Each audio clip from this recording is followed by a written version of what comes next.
Olá, que bom te ver por aqui e nós vamos juntos percorrer, este caminho sobre um novo olhar para a infância. É muito importante, a gente abrir o nosso coração para o novo. Eu trouxe uma frase aqui muito interessante e de repente tudo muda sem nos dar tempo de mudar. E é mais ou menos essa a sensação que eu tenho, estudando infância já há um bom tempo.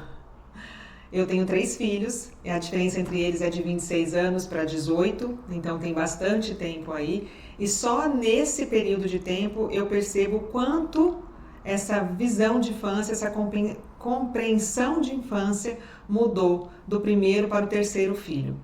E é esse percurso aqui, são esses conhecimentos que não é achismo, não sou eu que acho, não é modinha, É muito importante eu trazer isso para vocês, que tudo que eu vou trazer aqui é sobre neurociência, vem da neurociência, São neurologistas, são psiquiatras, que são estudiosos da infância, que trouxeram esse conhecimento para a gente. Então, por isso que com muita segurança eu trago esse novo olhar da infância para vocês.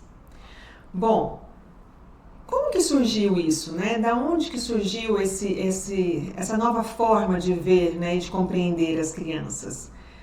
Com o desenvolvimento da medicina, principalmente com o desenvolvimento dos exames de neuroimagem. Antes a gente achava, agora a gente já sabe como funciona, quer dizer, a gente já sabe, um pouco de como funciona o cérebro, Principalmente das crianças, porque estão em desenvolvimento. O nosso cérebro vem se desenvolvendo conforme a gente vai crescendo. E é isso que eu quero trazer de forma bem simples para que vocês entendam que tudo que a gente vai falar aqui sobre infância tem a ver com neurodesenvolvimento infantil, que é extremamente importante para a gente conseguir mudar a forma como a gente olha para uma criança, Antes de qualquer coisa, eu preciso dizer para vocês que há uma resistência sempre na gente de abrir para o novo, porque nos foi dado uma coisa completamente diferente do que a gente tem entendido, do que as crianças precisam, Mas nós precisamos entender que nós fomos criados numa época em que os nossos pais não tinham acesso a esse conhecimento, Então tá tudo bem, tá? Eu também não tinha acesso a esse conhecimento quando eu criei o meu primeiro e meu segundo filho. Só quando o terceiro veio e mais ou menos, Porque isso que a gente já vem estudando é mais ou menos de uns 12 anos para cá. Meu filho tem 17, então eu peguei muito pouco, não consegui usar esse conhecimento na primeira infância. Então é preciso que a gente abandone a culpa, que a gente abandone a resistência, e venha comigo de coração aberto, certo? Vamos lá então. Bom, nós sabemos que as crianças, que os nossos bebês, eles nascem muito imaturos. Muito imaturos. Existe um motivo para isso. O primeiro motivo é porque o nosso cérebro, a nossa cabeça, o nosso cérebro, ele é muito grande. Se ele fosse se desenvolver de todo o potencial que ele precisava, se ele fosse se desenvolver de forma completa, para na hora do nascimento ele estar prontinho, ele não ia conseguir sair pelo canal vaginal. Então, a gente nasce, os nossos bebês nascem com o cérebro ainda em formação. Isso é muito importante vocês absorverem. Nosso coraçãozinho nasce pronto, nosso rim nasce pronto, nosso fígado nasce pronto, nosso pulmãozinho às vezes, não nasce pronto, mas a gente fica ali, rapidinho ele recupera. Então, é preciso que vocês entendam que basicamente todas as funções nascem já prontinhas, os nossos sistemas. Só que o cérebro ele não é assim. E isso a gente descobriu faz pouco tempo. O nosso cérebro nasce muito imaturo. certo? E ele vai amadurecendo conforme a gente vai crescendo, conforme o tempo passa. E vou contar para vocês que esse amadurecimento demora, viu? Demora mesmo. Ele só termina de acontecer lá pelos 22, 24 anos. É isso mesmo. E a gente brinca que em muitas pessoas ainda, né, na fase adulta, tá ainda num processinho. Mas enfim, brincadeiras à parte, né? Vamos lá. E como que se dá esse desenvolvimento neurológico, né? Nós temos, vamos pensar assim, num puxadinho de 3 andares, ok? A gente vai fazer sempre o primeiro andar, né? A gente faz o primeiro andar, o segundo andar e o terceiro andar, ok? Bom, vamos pensar no cérebro então como esse puxadinho de 3 andares, certo? No primeiro andar é onde a gente já vem pronto o nosso cérebrozinho, que é ali, ó, no complexo reptiliano, que ele serve para sobrevivência, né? Todos os animais têm, os anfíbios têm e nós também temos e já viemos com ele prontinho, certo? Então é esse vermelhinho aqui que vocês estão vendo. Ele é responsável pela nossa sobrevivência.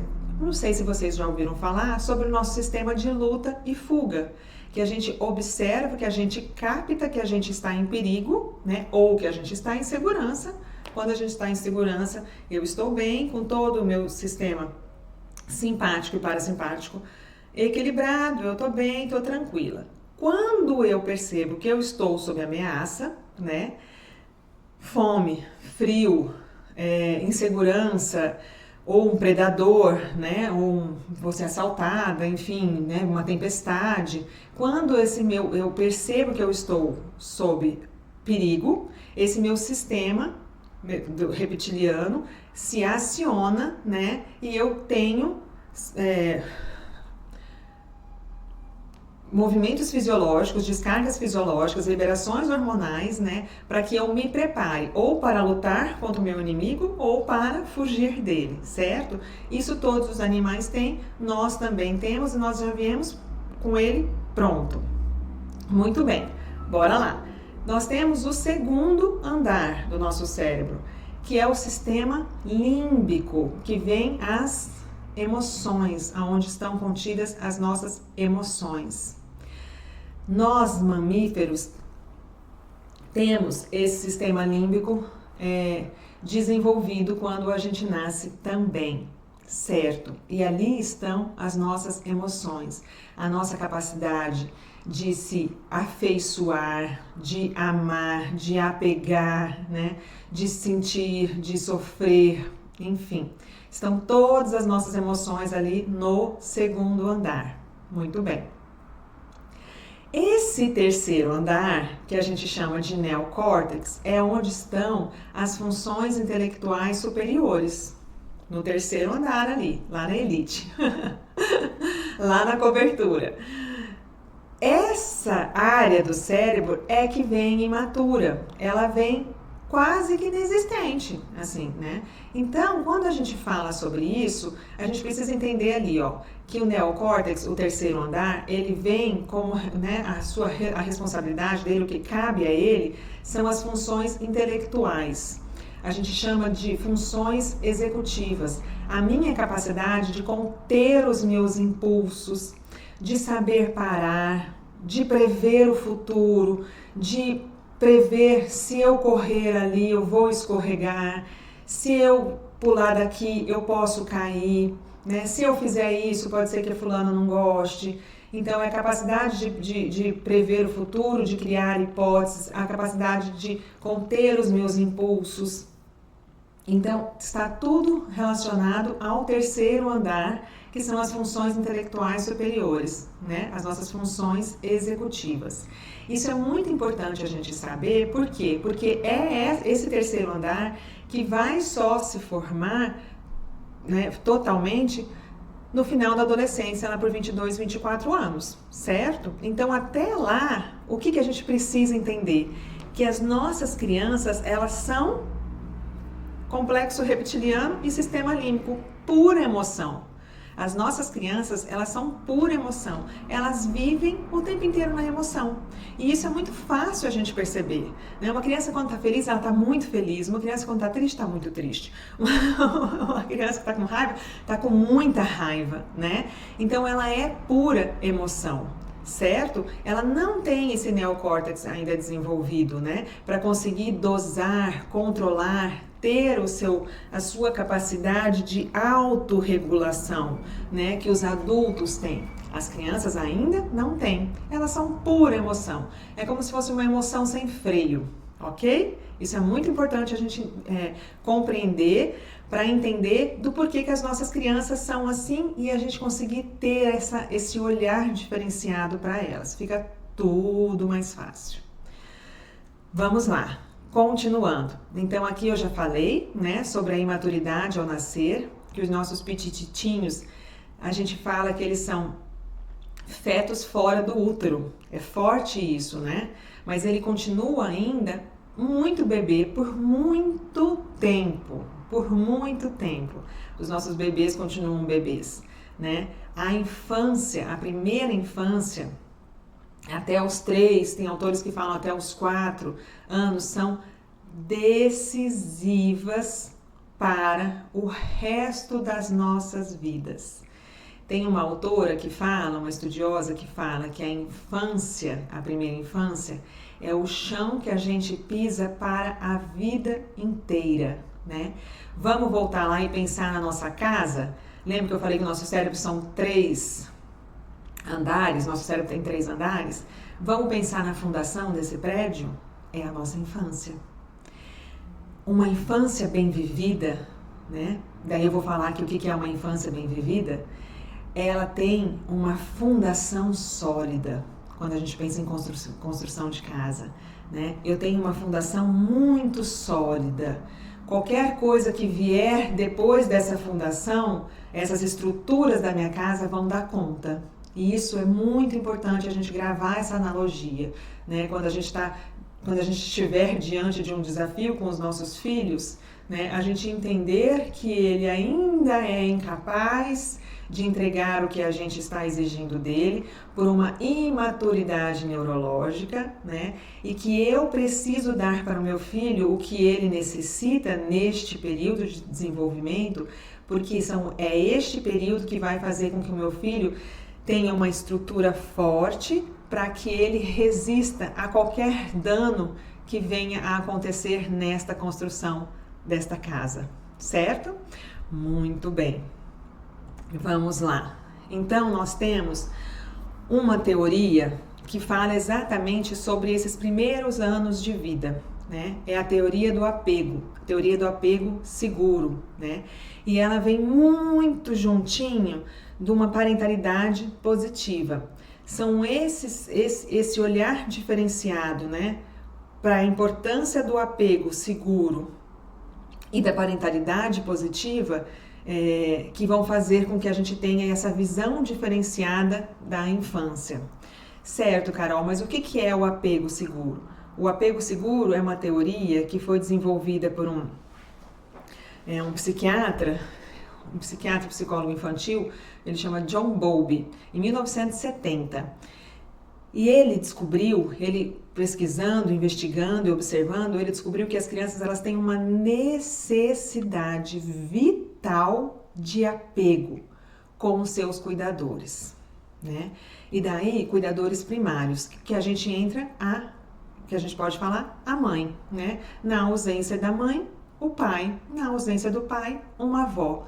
Mas o ser humano, ele nasce necessitando desse apego, de se vincular, né, afetivamente com essa figura parental, certo?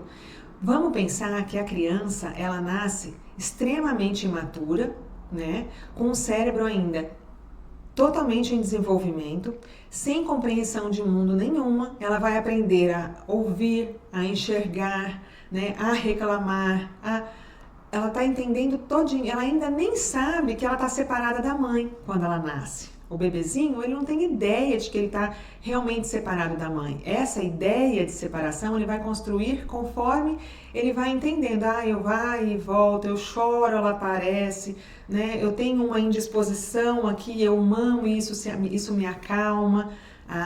Tô entendendo. Então, essas experiências vão fazendo com que a criança ela vá se sentindo segura ou não, a depender do ambiente, né? Aonde ela está. Se esse ambiente proporciona para ela um lugar seguro, aonde que responde, né, a todas as necessidades dela. Quais são as primeiras necessidades de um bebê? Alimentação, né? Segurança, que ele fique ali seguro, mantenha a temperatura do corpo, que ele esteja limpo, né, e que ele esteja acalentado, né? Ele não, mesmo que ele esteja amamentado e limpo, ele precisa estar acolhido. Ele tem essa necessidade de acolhimento também.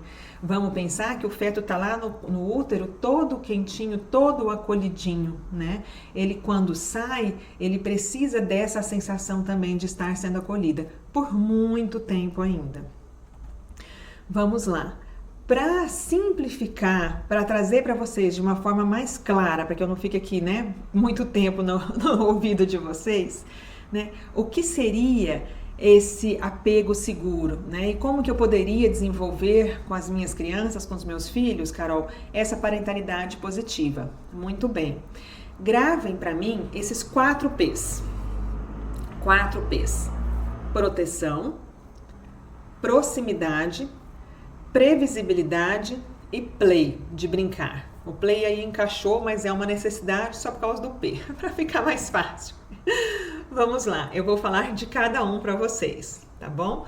Proteção, proximidade, previsibilidade e play. Proteção. Bom, ninguém tem dúvida então, né, de que nós precisamos nos sentir protegidos.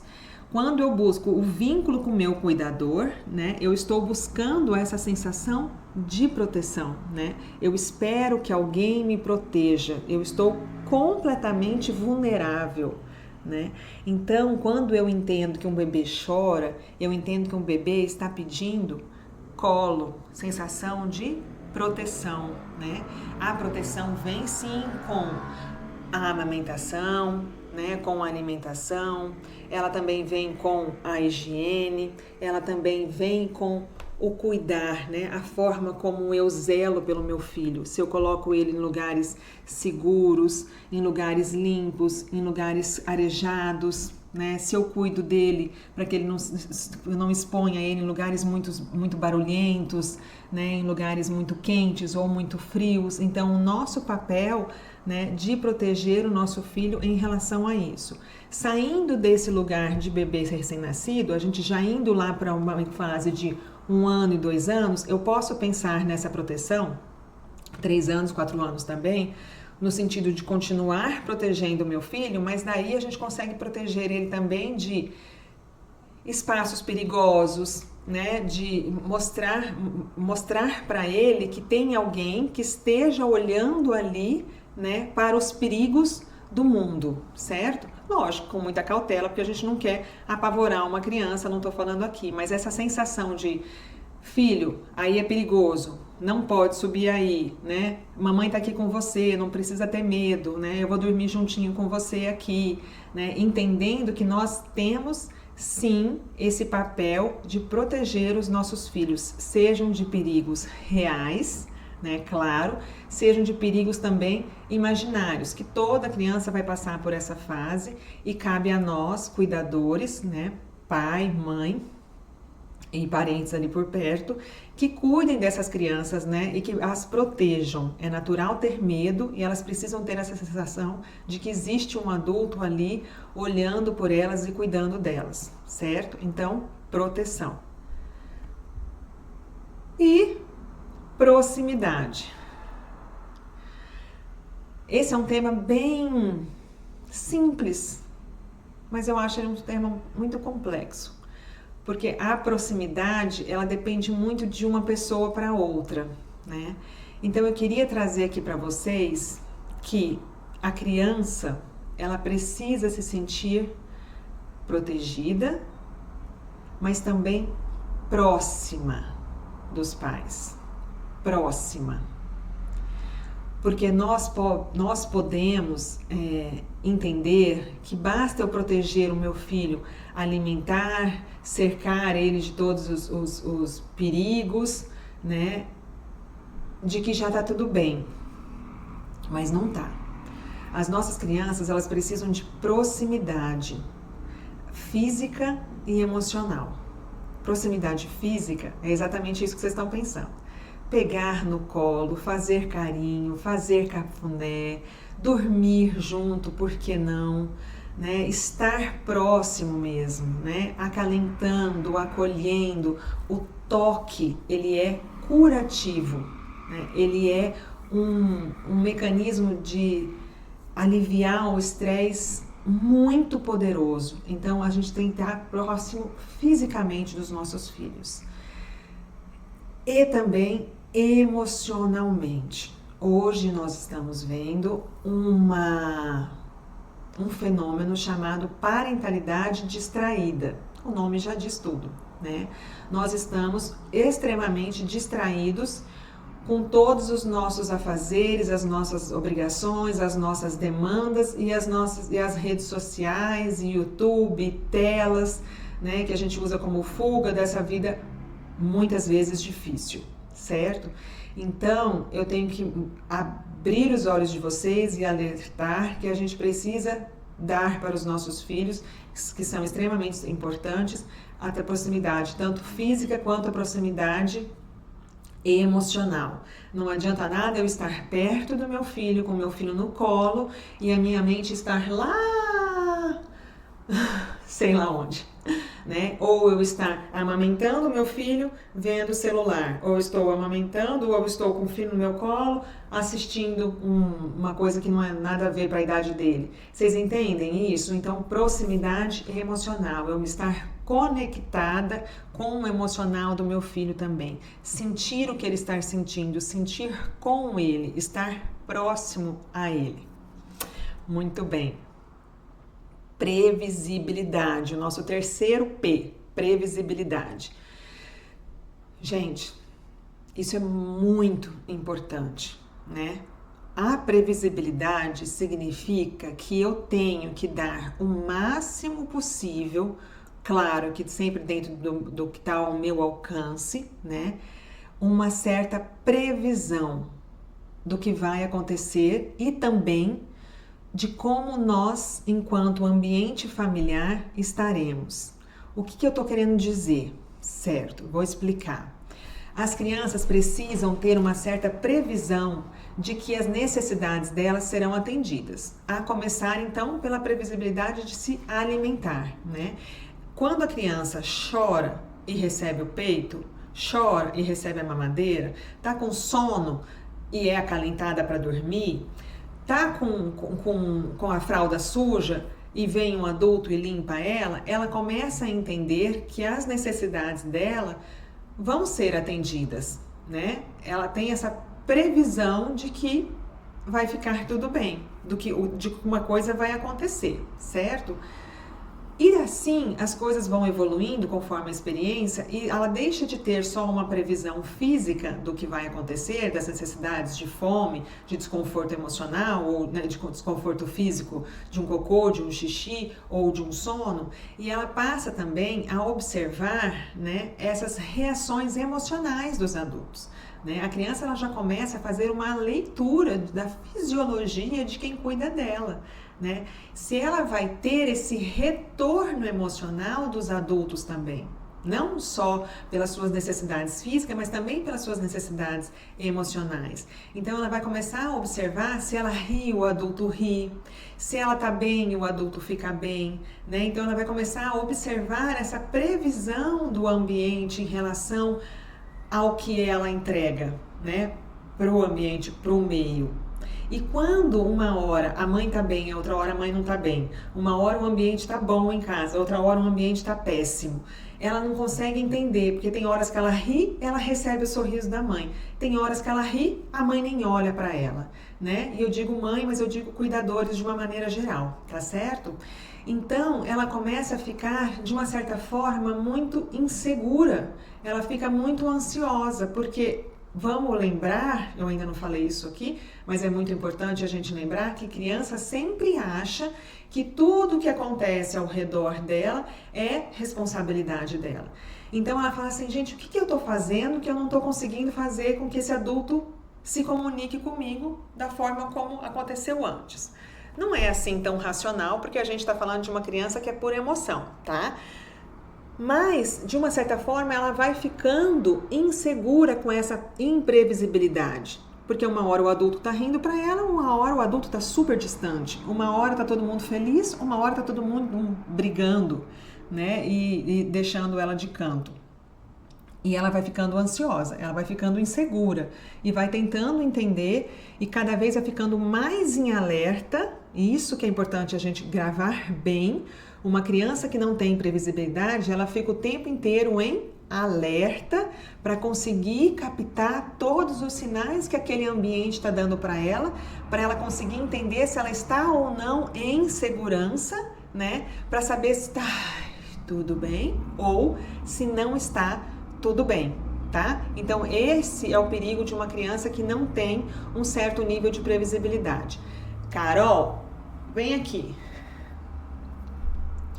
Você acha mesmo que é possível manter um lar 100% harmônico? É possível eu como mãe, com todas as milhões de coisas que eu tenho para fazer, ou eu como pai, com todas as milhões de coisas para fazer, manter um lar 100% harmônico e eu estar sempre sorrindo? Não, não acho, e não é isso que eu tô falando para vocês. Se acalmem. Se tranquilizem, né? E isso vale para as crianças de todas as idades, tá, gente? Até 4, 5, 6 anos, para todos os seres humanos, certo?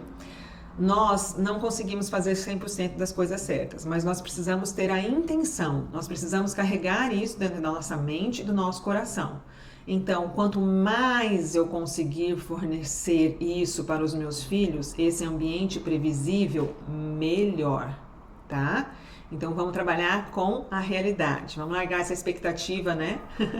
Esse romantismo da maternidade, da parentalidade de longe. Não estou dizendo isso, eu estou dizendo que a gente precisa estar atento sobre essa questão da previsibilidade, o quanto isso é importante e caso eu não consiga entender, né, as consequências disso para eu conseguir remediar de uma certa forma, ok? Eu espero que tenha ficado claro para vocês. Muito bem, e play, meus amores, criança brinca, criança brinca, criança brinca, criança bagunça, criança corre, criança grita, que bom, que bom. Enquanto a sua criança estiver brincando, é sinal de saúde, né? É na brincadeira que a criança elabora, resolve, libera todas as questões dela, todas as suas dificuldades emocionais, todas as suas tensões, todos os seus conflitos, é na brincadeira. Então, nós precisamos olhar, e não é à toa que ele está aqui nos 4 P's, com muita atenção. Abrindo parênteses, brincar não é estar na tela, brincar não é estar na televisão, brincar é brincar com brinquedos, principalmente brinquedos que não sejam eletrônicos e que sejam brinquedos que eu possa montar, que eu possa construir algo, que eu possa montar e desfazer, né? Brinquedos que eu construa algo, certo? Que eu monte, desmonte, que eu enfim. Porque isso estimula a criatividade da criança. E outra coisa muito importante que eu tenho para falar sobre brincar. Não existe ninguém, vou reformular minha frase. Teve uma pesquisa que mostrou que brincar, toda criança adora brincar, é super importante, ela fica muito feliz brincando. Mas não existe ninguém que não sejam os pais das crianças, das crianças, que fazem essa liberação de dopamina no corpo delas, como os pais brincando com elas. Então, brincar é essencial, a gente tem que promover um máximo possível de um ambiente, né, propício para brincadeira, principalmente na natureza, né? Quanto mais verde, mais grama, mais terra, mais areia, mais bagunça, melhor. Mas é preciso que a gente, enquanto pai e mãe, saiba disso. Ninguém mais tem o poder, né, de liberar tanta dopamina no corpo de um pequenininho quanto o pai e a mãe. Resumindo em miúdos, né, a criança ama brincar com qualquer um, mas muito mais com vocês. Muito mais. É muito diferente para ela. Ela se sente vista, amada, compreendida. Vamos voltar lá e lembrar daquela proteção, proximidade? É brincando que a gente consegue isso. Essa proximidade física e emocional você vai conseguir com seus filhos brincando. É diferente você dar um livrinho para ele e você pegar ele e falar, vamos ler esse livrinho e ler com ele. É diferente você colocar uma música para o seu filho dançar e você dançar com ele, né? É diferente você levar o seu filho na praça para correr e correr com ele, né? É claro que tudo dentro das nossas medidas, dentro das nossas possibilidades, né? Mas um petititinho que você faça pelo seu filho, para ele já é um presente assim absurdo de gigante. Então a gente precisa olhar com muito carinho, né, para esses momentos de play, esses momentos de brincadeira, para que a gente tenha isso também nas nossas 4 metas enquanto pai e mãe, né, dos nossos 4 P's. Muito bem? Vamos lá, não cansem de mim que está acabando. Então, conclusões finais.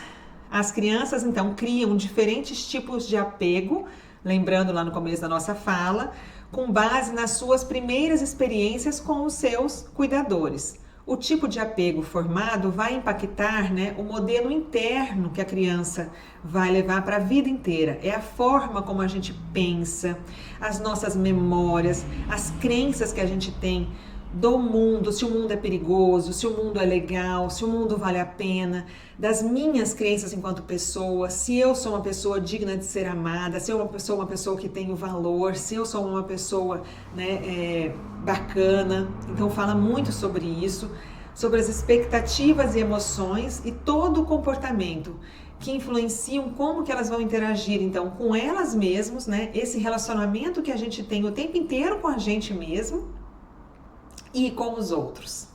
Então, são esses vínculos parentais que vão fazer tudo isso aí. Lembra que eu falei? Infância é um chão que a gente pisa a vida toda. E vai influenciar também nas relações que elas buscam mais tarde.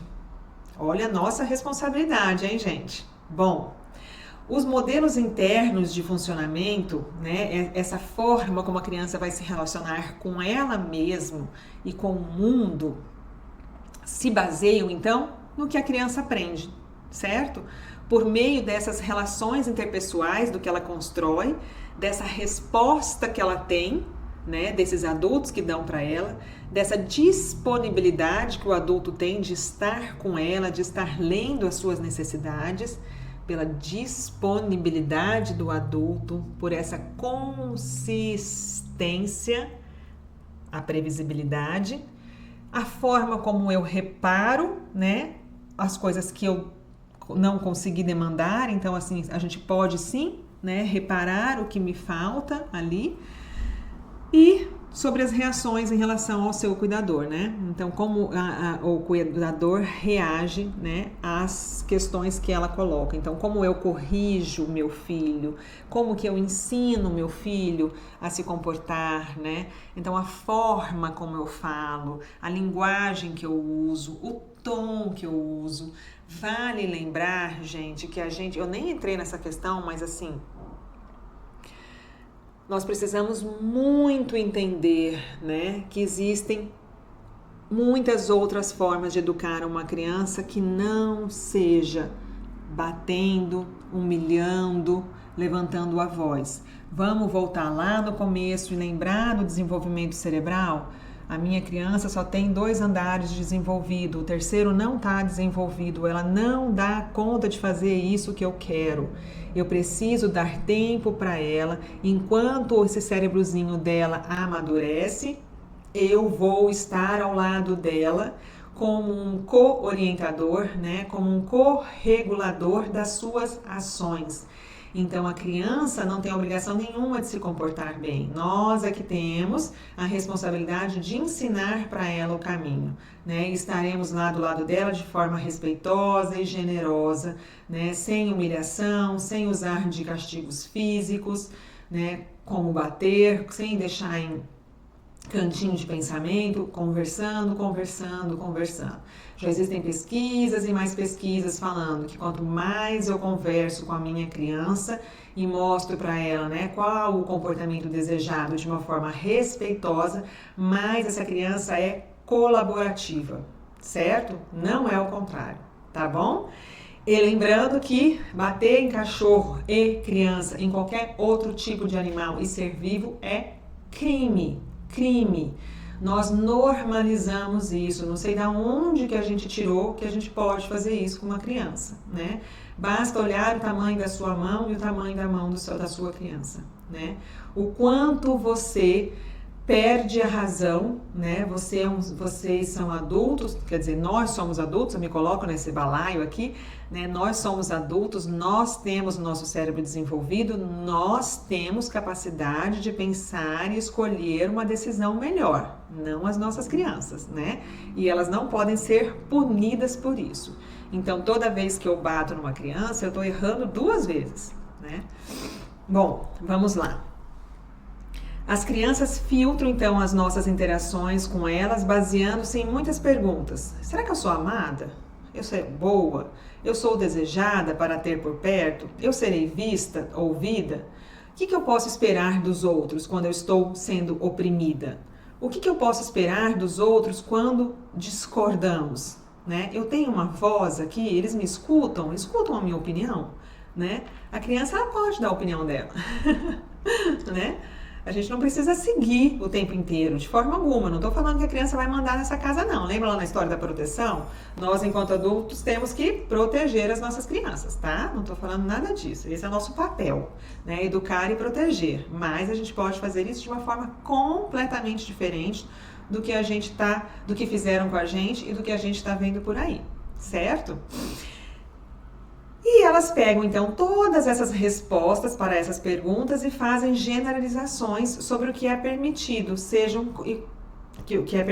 que sejam e como que funciona. Então, através dessas relações, desses contatos com os cuidadores e com o ambiente, ela vai entendendo, né, se ela é amada ou não, se ela é desejada ou não, né? Se tá tudo bem ou se não tá tudo bem. Ela vai criando essa imagem pessoal dela mesma e do mundo, se o mundo é um lugar seguro, se o mundo é um lugar tranquilo ou se o mundo é um lugar perigoso, né? Em que ela tem que ficar o tempo inteiro se defendendo. Uma criança que bate, uma criança que morde, é uma criança que está se defendendo de um mundo perigoso. Né? Ela não está errada, isso é um sintoma que ela está apresentando, né? E basta só recordar, abrir um parênteses, toda criança é boa, todo ser humano é bom. O comportamento pode ser um comportamento inadequado, indesejado, certo? Inaceitável. Mas a gente precisa entender e olhar para esse comportamento. Então, se uma criança está batendo, se uma criança está mordendo, se uma criança está ofendendo, alguém fez isso com ela. Alguém mostrou para essa criança um mundo de uma forma extremamente ameaçadora e essa criança está se defendendo. Porque uma pessoa que não está com medo, uma pessoa que não está se sentindo ameaçada, não tem por que atacar. Ninguém ataca sem se sentir ameaçado. Recebam isso com o coração aberto, tá? Porque tem sentido. Vamos lá. E para finalizar, a grande lição. As crianças se conectam para se adaptarem ao seu primeiro ambiente, o lar delas. formando expectativas, então, sobre o mundo com base nos dados obtidos, sobre aquilo, tudo que ela foi observando. Essa programação inicial impacta como elas pensam sobre si mesmas, como a gente falou, e os outros, muito depois da infância. Então, tudo que você é hoje tá lá na sua infância, lá nas suas estruturas da sua construçãozinha. O domínio da arte de se autorregular depende em boa medida da harmonia nas primeiras interações com os nossos cuidadores. Então, se eu sou hoje uma pessoa que tem uma capacidade de me autorregular, o que é? Eu consigo controlar a minha raiva? Eu consigo controlar a minha tristeza? Eu consigo controlar os meus impulsos? Né? Seja de jogo, de comida, de algum tipo de vício. Então, todas essas minhas capacidades de me controlar ou não, né? Se eu perco a cabeça, as estribeiras, né? Se eu saio da casinha, tudo isso tá guardado lá no meu primeiro cérebro, que foi lá na minha infância, que é fruto de todas essas relações que eu tive lá no começo da minha vida, né? Então, por isso a importância dos 4 P's, né? Para que as crianças consigam ter esse ambiente que possibilite elas a desenvolverem todas essas estruturas que elas precisam para conseguirem se autorregular. Mas é claro que se eu, enquanto adulto e cuidadora, né, mãe e pai, não tiver essa capacidade de me autorregular, que tá tudo bem, gente, né? Porque os nossos pais não sabiam disso, né? Então aqui a gente não está buscando culpa para ninguém, né? A gente está buscando sim responsabilidades, né? A gente está buscando olhar para o que me cabe, certo? E eu falo deste lugar quanto mãe, né? Que ainda faço toda essa busca e me corrijo e me conserto e busco todos os dias ainda. Então, se eu não tenho essa capacidade de autorregulação, eu preciso buscar formas, né, de aprender primeiro comigo para depois ensinar para os meus filhos, porque senão eles vão para o mesmo caminho, né? Se o meu filho faz algo errado e eu grito com ele, eu tenho uma dificuldade de me autorregular, certo? Então a gente pega pequenos exemplozinhos assim para mostrar para vocês que é importante a gente estar olhando para isso. E da onde que surge isso, né? Tem muita gente que me procura e fala, Carol, eu não dou conta, eu não consigo. Então eu falo, então vamos começar pelo começo? Calma aí, tá? Vou te ajudar nisso, né? É um caminho longo, mas é preciso a gente estar olhando para ele. Bom, então crianças que possuem pais como fontes confiáveis de bem-estar e resistência tem uma vantagem para toda a vida, como uma espécie de amortecimento contra o pior que venha a acontecer. Gente, uma boa infância, uma infância bem vivida, segura, com pais confiáveis, né? Com pais que proporcionem bem-estar e consistência, que tratem as crianças com respeito, com afeto, que deem limites sim, né? Mas que deem proteção, que deem amor, que deem esse apego seguro, protegem os filhos para uma vida toda, como se fosse um amortecimento para o que vier a acontecer. Certo. Acabou a nossa apresentação. Eu ficaria aqui mais horas e horas conversando com vocês, porque é um tema que não acaba, mas eu espero que eu tenha conseguido acessar um pouquinho, né, o coração de vocês. E estamos juntos nessa caminhada. Eu também estou dentro desse desafio, também estou aprendendo, né? Então, assim, a gente olha o novo com um olhar, né, com os olhos antigos. Então, é difícil mesmo essa adaptação, mas eu espero imensamente ter plantado uma sementinha aí, que fiquem os 4 P's, né, dentro de vocês, para que a gente consiga florescer aí uma juventude, né, muito diferente, muito especial. Obrigada.